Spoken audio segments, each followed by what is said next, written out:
The strength of the LGBT communities can be measured from the diversity within those communities. Case in point is one of the newest board members for the LGBT Center in San Francisco. Meet Angel VanStark. Welcome, Angel. Hey, well, thank you. Now, I understand this is an anniversary. Yeah. 4 years ago, Angel VanStark came to San Francisco, and it's been quite a journey. I was reading your bio. At one point, you were homeless on the streets, and a few months ago, you were invited to the LGBT summit at the White House. Yep. Tell us about your journey. First, it started off with a little bit of tension back home in Southern California. I had to think about how to achieve safety. I watched a movie called Harvey Milk a couple months before. The new one, the one with Sean Penn, or the documentary? The new one. Mm-hmm. Yeah, and I saw what my takeaway from the movie was that SF was the place to be if you were gay.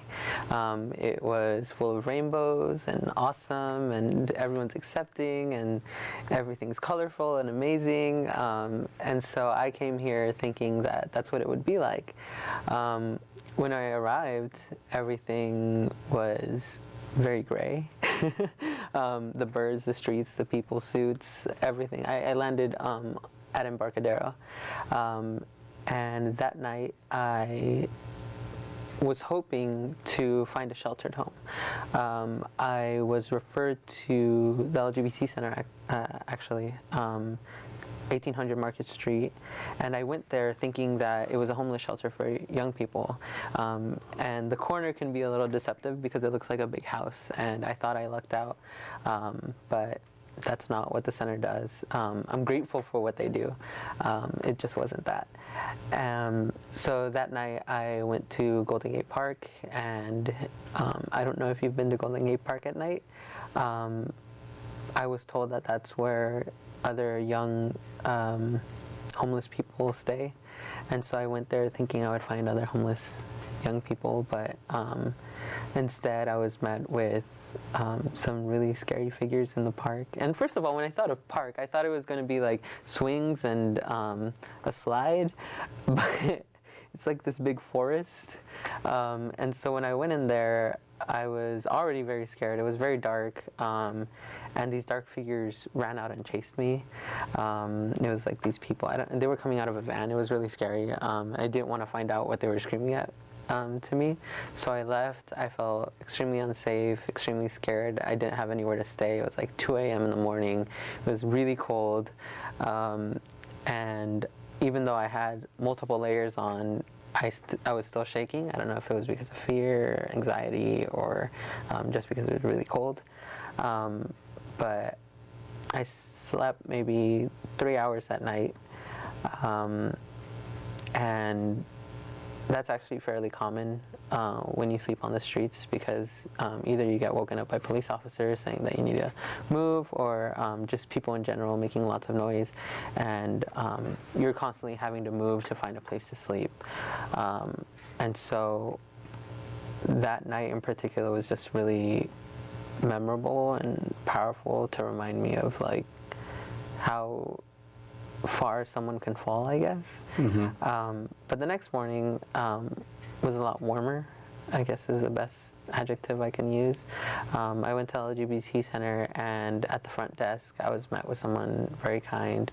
And I was more of a shy person back then, but when I got there it was very welcoming and easy for me to kind of vocalize that I was homeless. And I immediately received services, referrals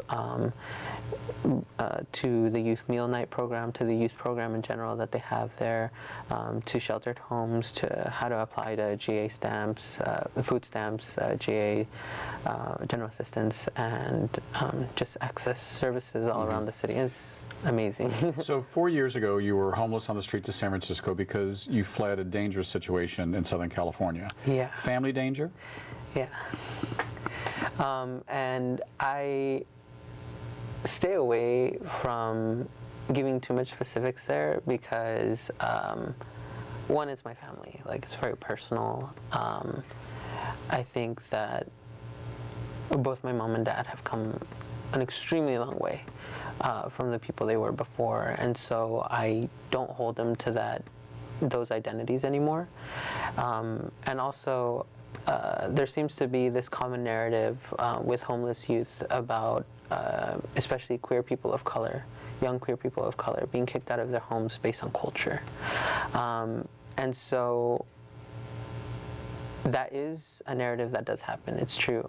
But there's also so many other reasons young people are homeless. 40% of young people that are homeless are queer. And that's very disproportional from what actual society looks like.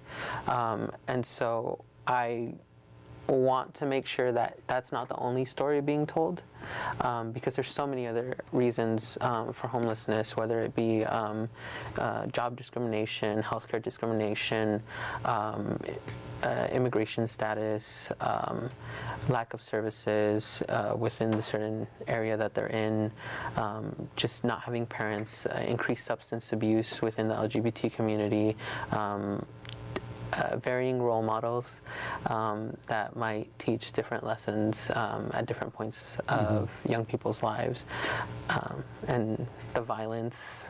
Yeah, listening to you is very compelling. I mean, 30 years previous to you, I too came to San Francisco as a young gay man, but my story was much different. I was a 7th generation white boy from Virginia. I had a job, but I still escaped to San Francisco because I was teased for being a fag in Richmond. Yeah. So San Francisco was very much a safe place even 30 years ago. Even after your horrific first night here, did you still feel, and do you still feel, that San Francisco is welcoming to LGBT youth? And specifically people who maybe have dangerous family situations or are homeless or economically on another rung of the ladder. Are we still that great shining city on a hill? Yes and no. In some senses, there's so much that San Francisco has done for the LGBT community in particular. Personally, I believe that a lot of it has lacked, especially in supporting trans people, especially. There's so much work. I see so many advocates that I look up to constantly pushing and challenging the envelope, and it is a shining ray of hope if you're coming from an area where there is nothing. It's amazing, phenomenal.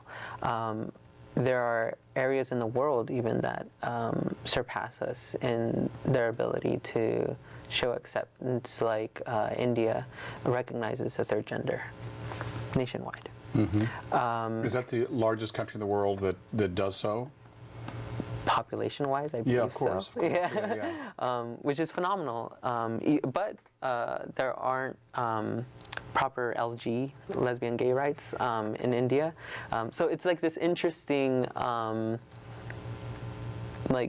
there's no perft place that provides everything for every LGBT person. Right. We're obviously all working for that, though. Now, to use the cliche, you've come a long way since 4 years ago, is really the only way I can think of to say it. I mean, you're on the board of directors of the LGBT Center, incredibly poised, incredibly straightforward about your identity.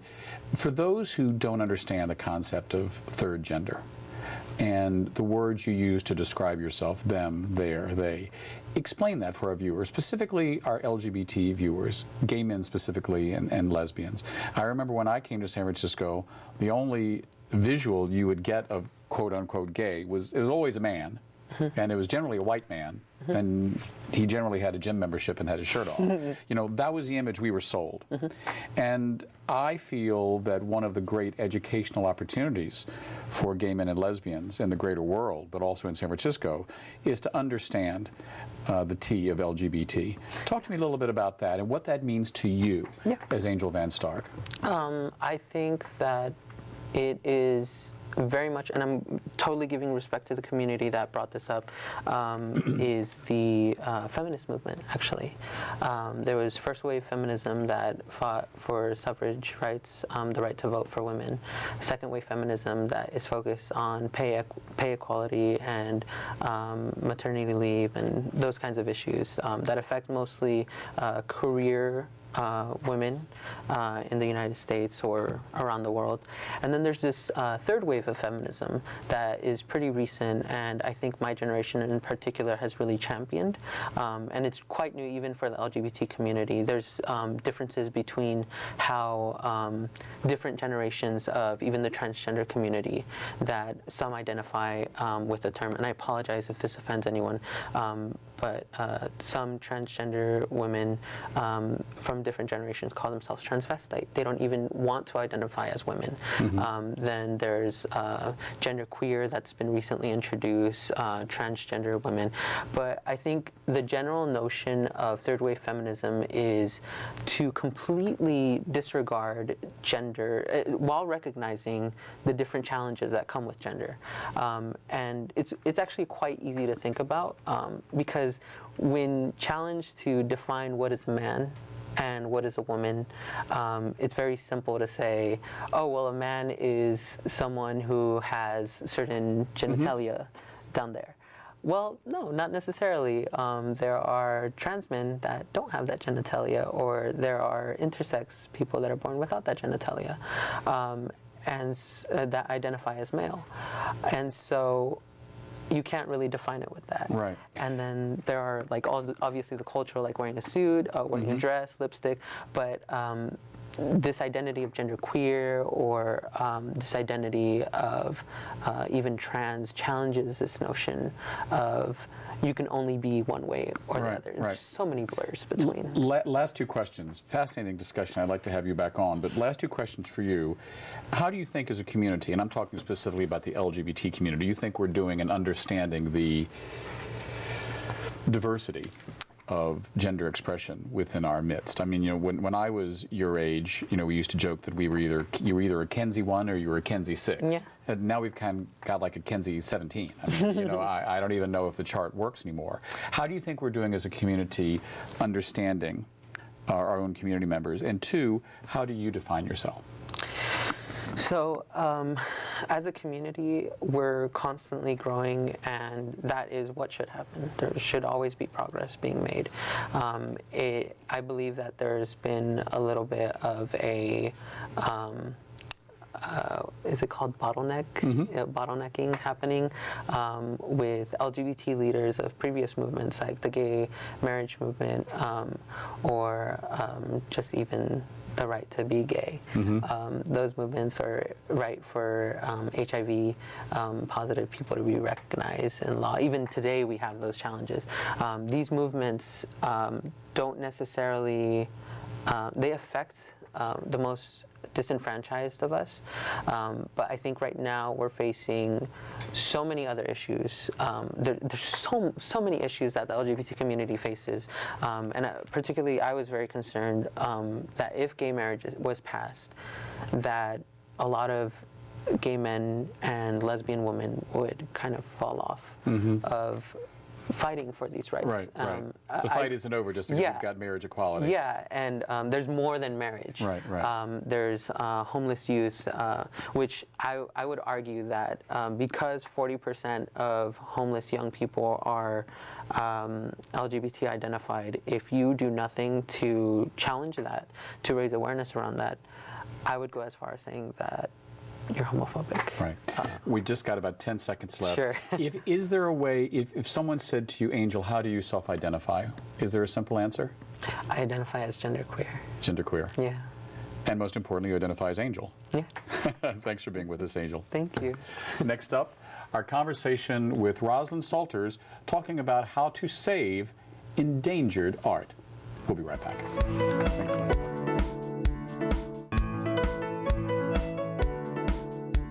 Hi, I'm Master Brewer Michael Ferguson.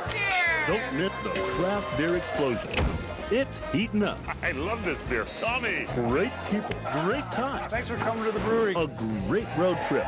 We're gonna make beer out of this. The center of the world beer culture is here in America. Get on the inside of America's next big thing. Who wants one? Beer Geek. Cheers.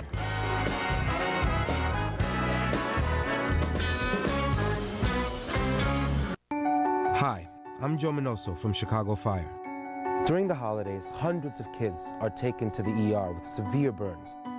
That's why I'm working with Shriners Hospitals for Children to remind you to be burn aware this holiday season. Few simple steps can help keep your family safe. Water your tree daily and make sure it's at least 3 feet from any open fire source.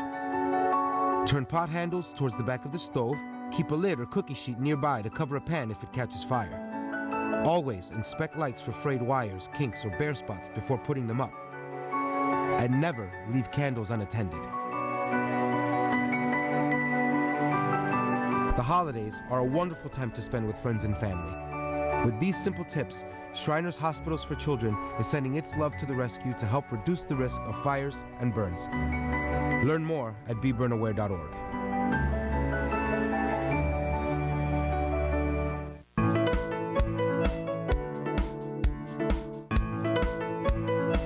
From Hawaii to the Himalayas, from Madagascar to the Mojave, an ecosystem is under threat. And I'm not talking about endangered species, I'm talking about endangered art. Our next guest is here to talk about how her work, married to technology, is helping to preserve some of that culture the world is threatened with losing. Welcome to Rosalind Salters. Hi, thank you, David. It's so nice to be here. Thank you. You know, before our conversation, I had never really heard of or talked about the concept of endangered art. Explain that to me. Yes, it's basically the same as endangered plant or animal species. It's art forms that are threatened to be lost to humanity, and UNESCO provides, they have an intangible cultural heritage department, and they provide the guidelines and standards for the international community to follow, and they call it intangible cultural heritage, and they define it as anything from monuments to traditions to expressions that have been passed on from our ancestors and that we pass on to our descendants. So this is not just, for instance, like monuments, for instance, the giant Buddhas that were, you know, shamefully destroyed in Afghanistan by the Taliban, but we're talking about songs? Are we talking about songs, musical instruments, forms of craft making, dancing, all sorts of art forms that are interwoven into communities, remote or not so remote as well. Now, the organization that you have founded is devoted to specifically preserving these endangered art forms, correct? Yes, we help and work with different practitioners in different parts of the world, and they are usually affiliated with an NGO that actually helps in the preservation efforts, and so we partner with both the NGOs and the practitioners. Now, the name of your organization is called EcoArts, correct? So where did that come from? Tell us a little bit about your background. Yeah, my background, I have a dual background in the arts and in conservation. So even at a young age, I was a budding environmentalist, and I continued to pursue that. I got a master's in ecotourism from Edinburgh Napier University. And then I also was an avid dancer. I played the harp and music growing up, and I continue to dance to this day as well. Well, it's interesting. You know, for full disclosure, we've met before. I remember one of the first times I met you watching you dance and seeing you do an incredible dance where you actually, I think we have a picture of it, of you balancing on a glass. Oh, and yes. I didn't know whether to be more impressed about the fact that you could get on tip-top toe or not break the glass. I mean, what is that art form called? Yeah, that's the goblet dance. It's actually a belly dance, a folkloric belly dance piece, but I've kind of integrated it and morphed it into something else. Right, right. Yeah. But now from that, from your own performing arts work, you have become fascinated with preserving art forms. And there's several pictures that we have of various art forms around the world that you haven't encountered and are searching to preserve. How are you actually preserving them? Are we talking about a videotape? tape? Are we talking about photos or a website? Yeah, definitely. I would say that the normal way of preserving art forms is documentation, and that usually entails getting a video camera out. There's more to the process, but using a lot of videotape to say you want to document a dance form. So you'll go and do that, as well as transcribe the information that goes into the art form.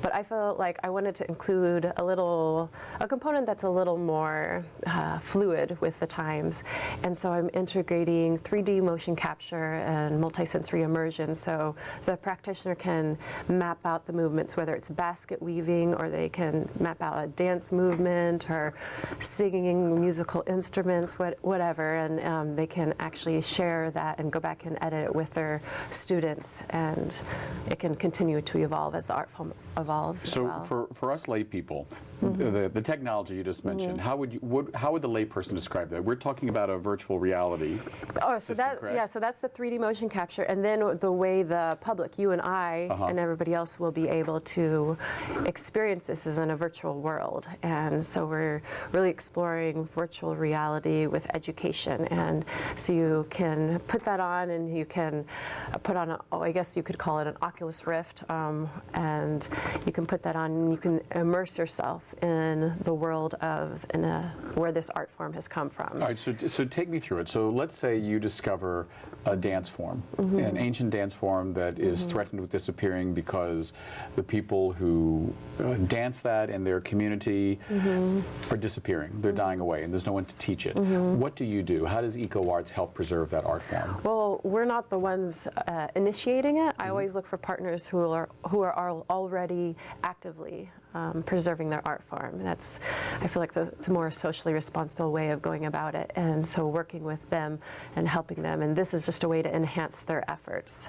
There are lots of reasons why art forms die out, whether, like you mentioned, the loss of art masters and uninterested youth, or poverty, environmental degradation. So there are a lot of issues, but we're trying to tackle a little bit of the issues using the technological components. So the hope would be that at some point maybe this dance form or performance form or music form is preserved in a way that someone who's never experienced it before can, through the Oculus Rift, actually experience it in virtual reality. Yeah, they can experience it, and then on the back end there will also be a part of our virtual world that'll be just for the practitioners, so they can use it with their students to pass on the more in-depth aspects of the dance or the music or the craft making, because you really can't learn that just by experiencing it. That's more the education. I mean, the idea would be that you would use this technology to actually get people to do the art in real time.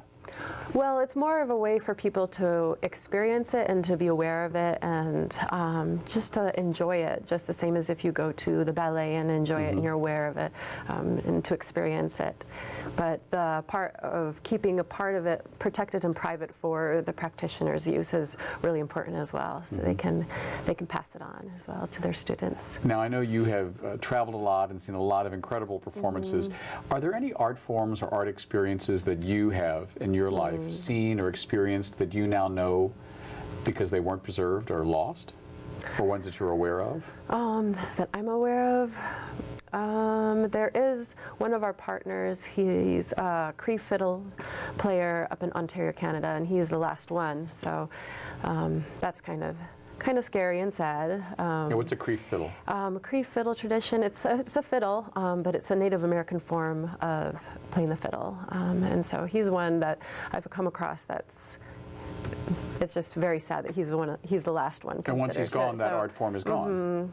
And then there are different partners that we have in the Himalayas of India. There's a rare sect of Tibetan monks in Spiti Valley called the Buchins, and they do a rare dance form that is also threatened because they have such a small population size and not many students, I guess you could say, to carry it on. So there are lots of different reasons, but it's inspiring, but it's also A a little scary. Yeah. So in a sense, the name of your organization is really what it says, Eco Arts. It's about the ecology of arts, but it's also about preserving this ecology. And also I wanted to bring the focus that arts conservation and nature conservation are interrelated. When you're in other non-Western cultures, they really don't. It's one and the They same. don't separate it. Yeah. So I wanted to bring that together as well. Thank you. Well, good luck on your work. We look forward to learning more. Thank you. We've been speaking with Rosalind Salters of Eco Arts. You've been watching 10%. Thanks for watching. We'll see you next week.